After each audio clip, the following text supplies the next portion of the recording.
of the Binghamton. Thank you, guys. Thank you, Siri. The April meeting of the Binghamton Local Development Corporation. You have the March 23rd minutes in front of you. Take a motion whenever anyone's ready. So, thank you. Brian's got a second. Any questions or comments? Let's vote. All in favor? Aye. Thank you very much. Rachel, please. Okay, so this is the March 2023 treasurer's report. And we'll start on page 6 for, oh, no, I'm sorry. We'll start on page 4 for the restricted account. The end of month balance in the restricted account was $787,323.94. And you can see the Hanrahan loan he's started paying, so we are gonna be having a little bit more activity in the restricted account. Then we can skip over to page 6 for the UDAG account. The end of month balance in UDAG was $941,513.97.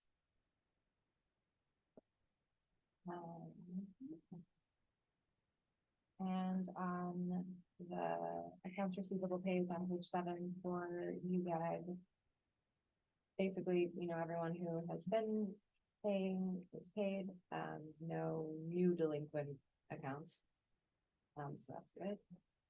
If we flip through the next few pages, there has been no activity in the unrestricted account, no activity in the triad account, no activity in the Mayor's Veterans Insurance account, and no activity in the grant account.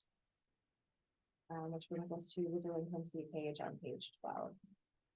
So again, no new delinquent accounts. A couple of, you know, still outstanding people that we are in contact with and trying to work out to get the rest of those loans paid off. So at the end of March, the delinquency percentage of all loans not designated as not performing was 0.52. Anything new with VMR? Not that I'm aware of.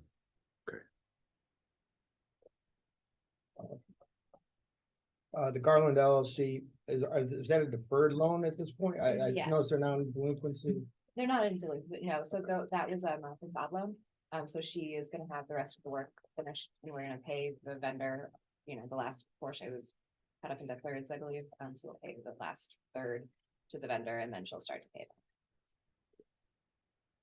Can she retroactively get facade help from what we're doing today? She can't retroactively get it, no, but if there was like additional facade work to do, but I mean, her facade is gonna look amazing, so I don't think she gets. This has been going on for a few years. Or maybe like going on 2 years, because you know, with the construction season being so short. Good for her. Okay, But the Mudcat grant, and for the veterans account, page 10, that's something new, I think. No, that's an annual grant that Okay. we receive every year. You're a pass-through for the security. Right, yep. They do that, golf Golf tournament, tournament? Yeah. in where they give the September. proceeds to the Boys and Girls Club and to the veterans and all these different things they just needed to pass through. anything else? All right, thank you, Rachel, very much. Seeing no old business, we have one resolution under new business. Resolution 2310. Resolution of the Binghamton Local Development Corporation to accept the recommendation of the loan committee to award 4 commercial facade improvement grants. The loan committee met last week. And we make some recommendations, which are in your packet. Sarah, take it away. Yeah, so we had 7 applications for this first round. We've had more come in since then, but we had a deadline for cutoff, so we could review them and provide the information to the loan committee in advance. We did not deny any applications at the first meeting, but we did defer several for decision until later months. They were grants that either they indicated what they wanted to do, but didn't provide us enough detail, and we want to ask some more questions, or they were significant. They were either that $35,000 or $50,000. We just want to make sure that we're taking some extra time to look through those large grant requests, just to ensure that we're not exhausting the funds before everyone kind of has a chance to get their application in. They were good applications. They were things we're interested in supporting. We're gonna ask them for additional information. We're gonna try to work with them to see if there are other funds that could help support our funds. Maybe we're coming in a little bit less and they're able to get financing or support from some other sources, but we should have some decisions on those next week. Did you want to add anything, Susan? No? Great, Patrick, anything from you? Do you pay upon work being done and receipts or? Right, it's a reimbursable grant. We do have some limited availability to pay directly. I would imagine we'll probably do those for maybe the smaller folks. We have a nonprofit that applied and was awarded, and fronting money for a nonprofit can be difficult. So if we're able to make direct payments, we will, but it's a capacity issue for us. So we'll be making those determinations one-off, but everyone else will be a straight reimbursable to prove that they did what we wanted them to do, that they went through all the COD approval and other approvals through the city to ensure that it passes muster under our rules and regs. And the deadline for the grant applications. So it's a rolling deadline. There's no end necessarily until the funds are exhausted, but it's, I think, a week before loan committee. Yeah, so, the next deadline is May 8th. We can provide the list of what those deadlines are. The only other thing I'll flag on that is we did make one small edit to the program. Originally, it was total project cost awards of 7,500 could be eligible for 75%. I recognize in retrospect that we wrote it in a very confusing way, so we just revised it that it's a $7,500 grant on a $10,000 expenditure. That's where that 75% comes in. Any total project cost above 10,000 is that 50%. We had a number of applications that came in that requested 7,500 and a $10,000 total, and we realized that we just wrote the wording confusingly, so we updated that in the guidance.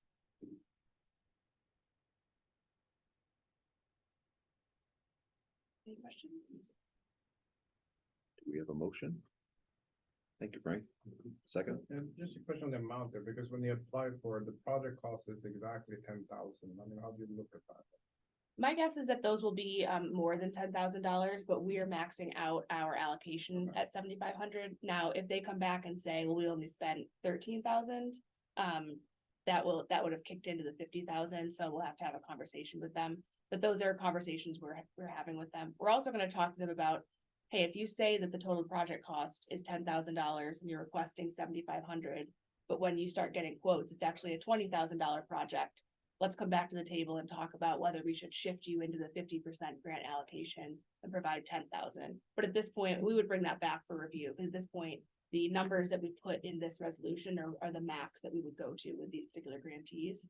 And any edits bringing that up, we would bring back to the board for approval. Well, maybe it could have had that you reimburse 75% up to 10,000, above that, you reimburse 50% or something, so then it doesn't really matter. Yeah, we can certainly look at that and see if that makes sense with when the numbers come in. Be a good edit.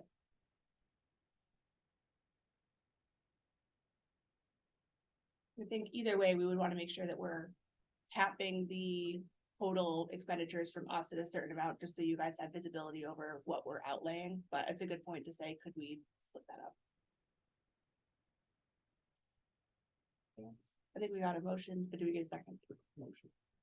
Frank, Did you describe the project, or do you have Oh, we can describe the projects, yeah. very briefly? So we have 213 State Street. That is the, is that the art building? or what That's is the that? cooperative Oh, cooperative gallery. So that's cooperative 213 on State Street on the new downtown arts district. If you've driven by there, you've seen they've got quite a colorful facade, but it's got some flaking and peeling. And they've got kind of a big mural, plywood mural over part of their facade that they'd like to remove and update, just make a little bit fresher. 61 Prospect Ave, that's the art building. If you know where the old Art Mission Theater was, kind of off the Remlix parking lot.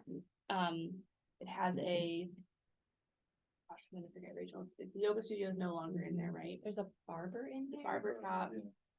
Some kind of professional tenant on the first floor, like a or something. Yeah, but that's in need of some TLC. They sent some pictures of overgrowth and vines they have that are impacting their masonry. So that's, and they provided quotes for that as well, right? Mhm. So which is another thing, some of the projects that we deferred until next week didn't provide us quotes, they just provided like, I think it's gonna be around this much, and so those are ones we went back to and asked for more information. 128 Washington, that is Binghamton Hots.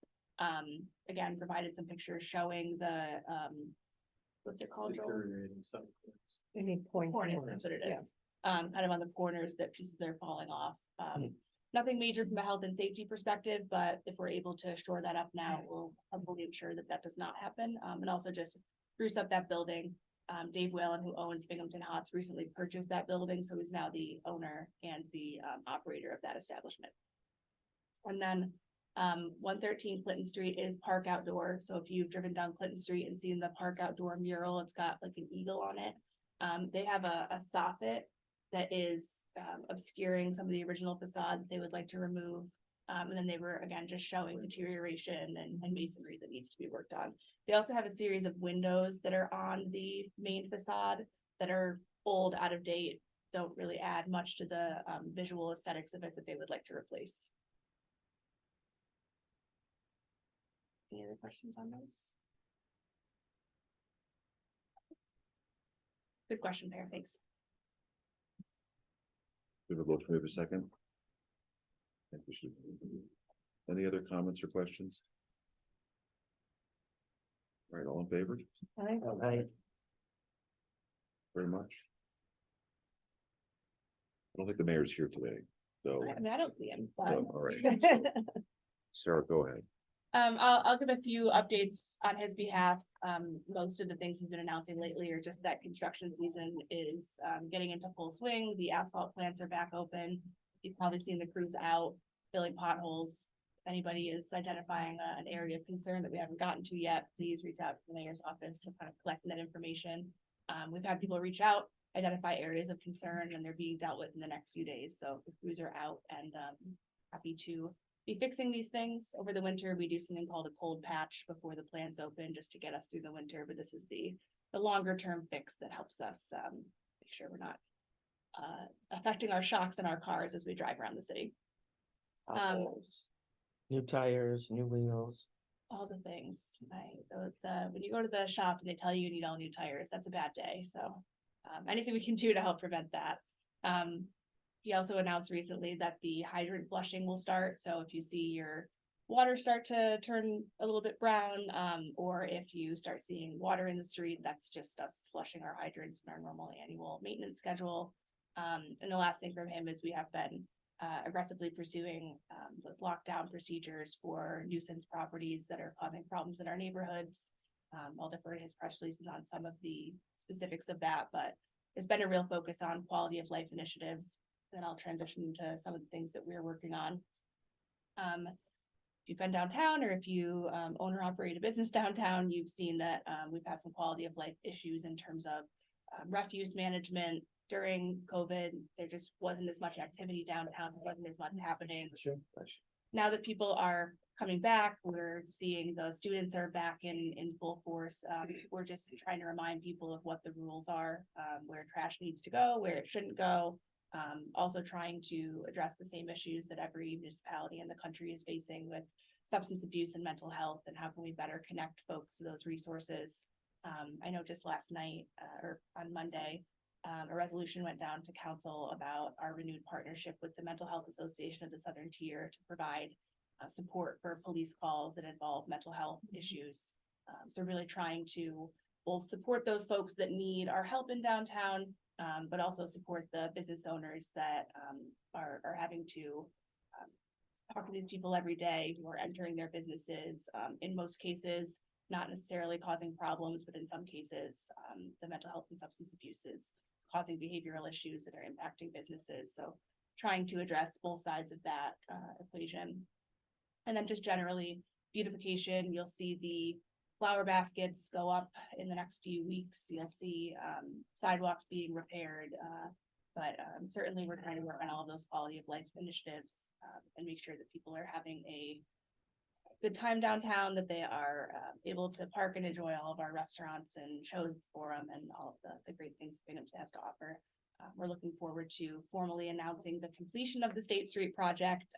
We're just at the point where we have one more layer of asphalt over the top that needs to go down, so the road will be closed one more time for that. And the contractor's been in communication with all of those property owners and businesses to help mitigate any negative impacts. And then it'll be punch list items. You'll start to see the final things, some creative lighting elements going in, trash cans, plantings. So we'll be able to unveil the final version of that very soon. A couple other things. I attended a soft landings event. Eric Crone from Pear Shop invited me out to that, and Betsy was there as well, highlighting the conclusion of the soft landings program. I don't know if you want to add any color to that, but international businesses who are finding a quote unquote soft landing here in Broome County and Binghamton. And I got to meet a few of them, and Betsy got to meet more of them and hear more about their stories. But It's just a very exciting program about the possibility of international companies coming to Binghamton. Absolutely. And the feedback that I was blown away by was people, and even the folks I only talked to for 30 seconds on my way out the door, saying Binghamton is such a welcoming place. I really feel like I got a lot of support here, and that people want me here, and that your doors are open. And I was really encouraged to hear that, because that's exactly what we're trying to put out, and the kind of administration we're trying to have. And so to hear that that's resonating, and to hear that the work of the Kaufman is lockstep with what we're trying to do is really important. So very, very exciting stuff. Business planning competition. Joel, do you want to provide an update on where we are? This is our 13th annual BLDC EAP business plan competition. We received support for this, of course, from Sim Broome, and also from the Kaufman incubator as well. We've had by the April 6th, I think it was deadline, we had 16 entrants in the competition, which is at least double what we had last year.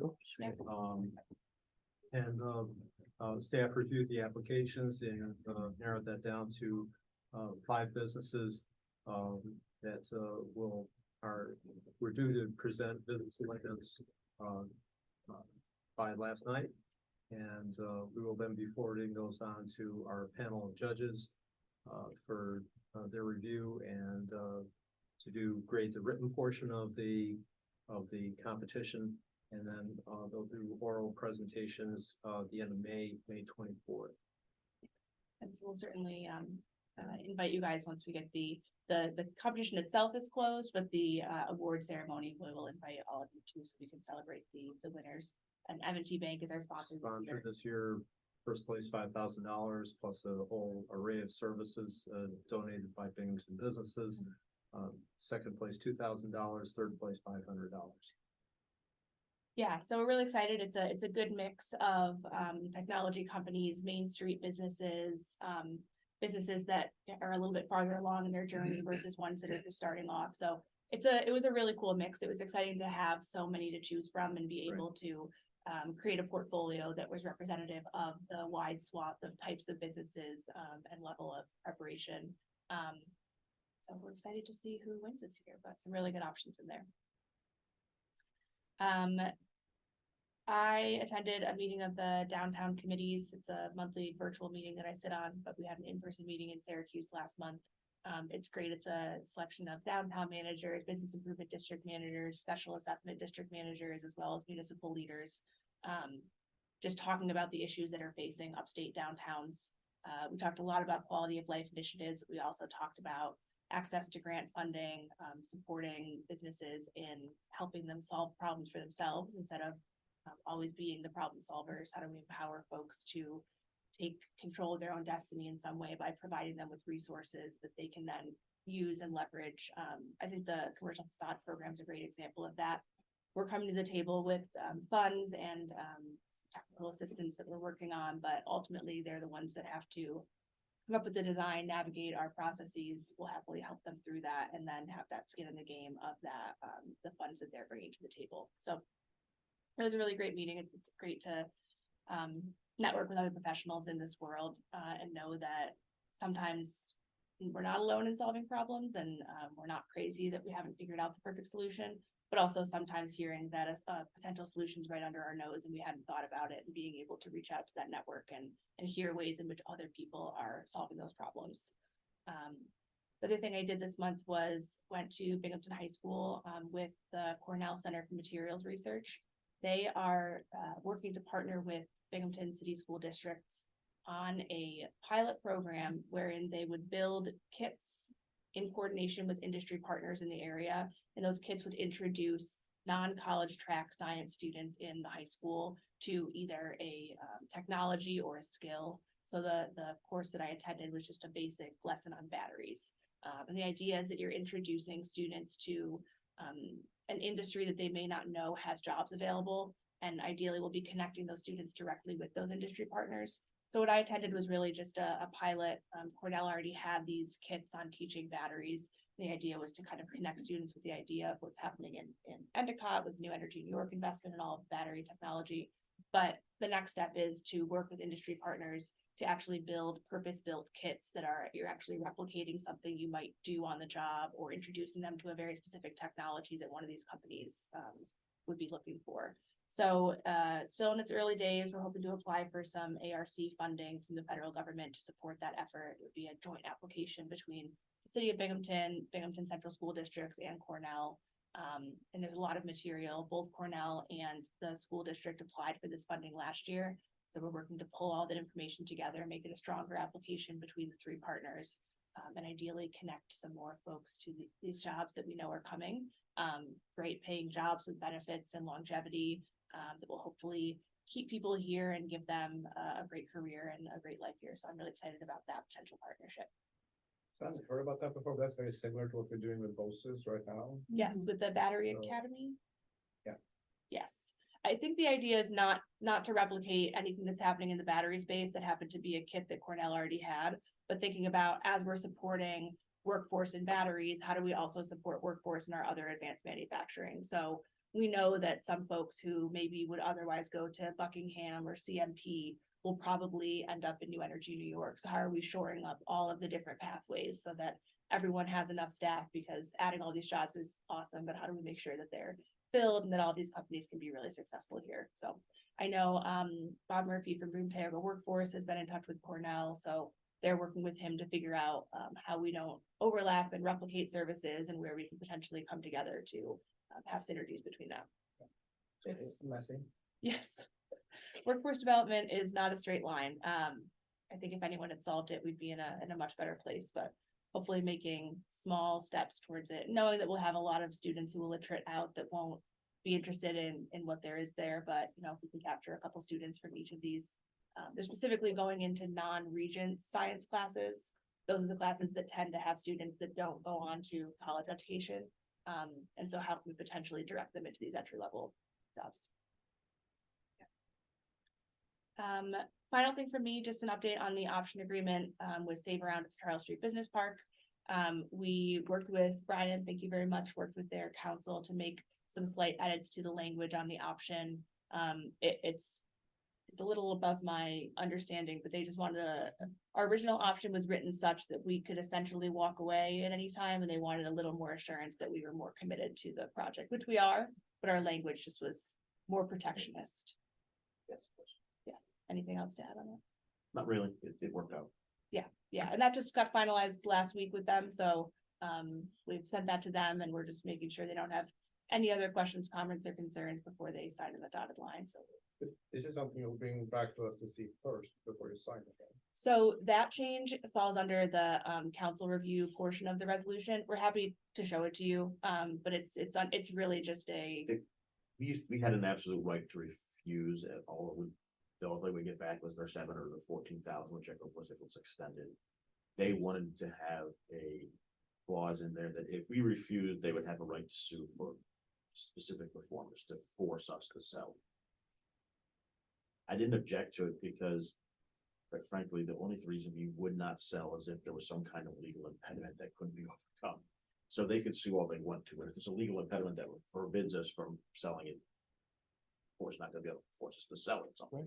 And I was trying to convey to them, and I think their local council and the local people we were dealing with understood well. We had every intention of selling this if they go forward. But the national sort of council for the entity that was their end user was very uncomfortable and wanted it just for, I guess, like a security blanket in many ways. And quite frankly, out of the entire option, they basically had an objection to one word and ended up adding like a sub-paragraph, but we. Out of an agreement that large, it was the least amount of comment I've ever seen when you go back and forth with the council, so it was Yeah. encouraging. And really, the idea was that the tenant is going to sign a lease with Save Round, who is Yeah. ultimately executing the option. And so they just felt, well, since we are not party to the specific agreement, if things go south with Save Round in the city, that puts them in a bad situation. Yeah. So they wanted to just ensure that there wasn't a situation where we were just gonna pull the rug out from under them without warning, which technically the option did allow us to do. That was not our intention, but the language was such that we would have had the right to do that if we wanted to. Again, Brian did reiterate to them that not our intention, not the purpose of the language, but they were able to come to an agreement that both protects the city and the BLDC and accommodated their concerns. Any other questions on I that? think it would be good to see that. Happy to send it along. I'm just waiting on them to say like, yes, that's what we agreed on in writing, and then I will pass that on to you guys.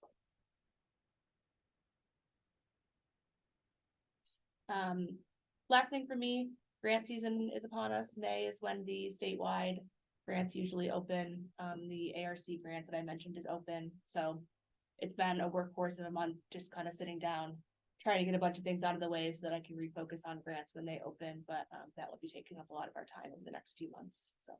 And if anybody, once those grants come out, anybody has any recommendations or wants us to look at a specific program, always happy to do that. I know several of the council members send me along grant opportunities when they see them. And sometimes it's stuff that just hasn't come across my desk, so happy to see something 3 times, if it means that every once in a while I get something I've never seen before, because those are great opportunities for us. Any other questions on anything else that's going on? I just wanted to share that the city, along with the Leadership Alliance, is hosting Thank you, Susan. the second of the 3 community building series on May 23rd, and it is a breakfast and 8 to 11:30 at the DoubleTree. And basically the topics for this one is like the DRI grants, arts and culture, building our downtowns, historic preservation. And the speaker who's going to be moderating is Wade Beltramo, who is the counsel for NICOM, which is the New York Conference of Mayors. So I sent out an email yesterday to all of my contacts at municipalities, because I attended the first, and it, we need a little bit more attendance, but it was great. It was wonderful and, really interactive. And a really nice dialogue that happens at these events. So I just wanted to put that out No, there for thank you so everybody. much. I totally forgot about that, but I will get you guys your invites on my very long list of things to do. But it is a really great event. The infrastructure event went really well. Yeah. I think the downtown event is an even more accessible topic for a lot of people. So I think we had 75 people at the first Yeah, one. which was great. Agreed. Yeah. Hoping to get maybe closer to 100 at this one. But yeah, we're bringing down some folks from Syracuse. Wade's coming down from Albany, and he's fantastic. He Yeah. sits on those downtown calls I talked about, and always has really great insights into how the changing legislative framework at the state is affecting specifically downtown environments, and allows us to provide him with feedback, and talks about what legislative changes we might need to make at the local level to accommodate those changes or take advantage of opportunities coming down from the state. So I think he'll be a really, really great speaker. He's Yes. also just a Great funny guy. guy. He's just fun to talk to and listen to. Yeah, so once we have I will send out the invites, but then once we have the final facilitators all nailed down, I can send out an update on who's gonna be in town for that. So it should be very exciting. Thank you, Susan. It's a good plug. Great. Anything? I don't think so. Okay, good. Anything else for the group? Okay. Motion for adjournment. Okay. Thank you, Frank. All in favor? Bye. All right. Have a good day, everybody.